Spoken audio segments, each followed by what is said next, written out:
Hello, you join me from the cabin of the Kia Stonic, which is Kia's new compact crossover. It slots in above the Rio Super Mini.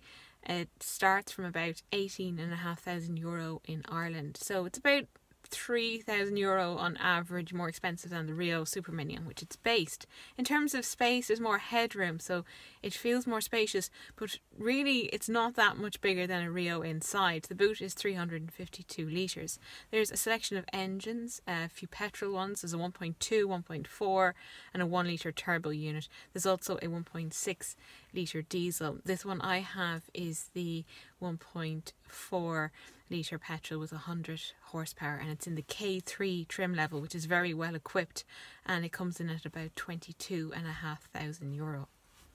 So on the outside you've got the chunky appearance of a small off-roader. It does look good. It's got that trendy off-road look that people are going crazy for at the moment. On the inside it's clearly laid out. There's good technology in here. There's a few safety aids like lane departure warning. There's also Apple CarPlay and Android Auto.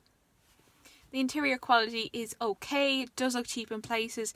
It's something you could probably aim that criticism at all the rivals. They all have a lot of black plastics, but compared to the Rio that it's based on, it does have a more interesting layout to look at, and there's a little bit of a two-tone colour theme going on in here, which makes it a bit more interesting to look at.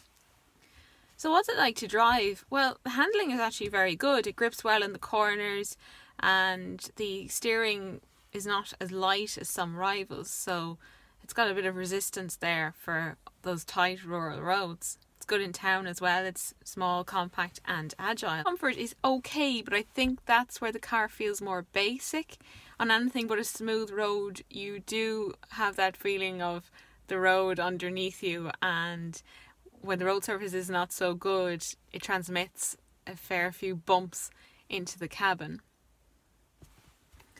So the 1.4 litre petrol, it's a naturally aspirated unit, but it's got 100 horsepower, so it's perfectly adequate for the Stonic. You don't get that in-gear punch of a turbo unit, but there's more than enough power to keep up with traffic. And it's good for town, city, motorway and rural road driving. So to sum up the Kia Stonic, the ride comfort could be better. The interior feels a little bit cheap, and it's not huge inside, so don't be expecting too much, but it is good to drive. The 1.4 litre petrol engine is perfectly adequate for the car. You can get a well-equipped one of these for just over €20,000. So all in all, the Stonic is a great addition to Kia's range, and Kia have a good track record of selling SUVs, so this should do well for them.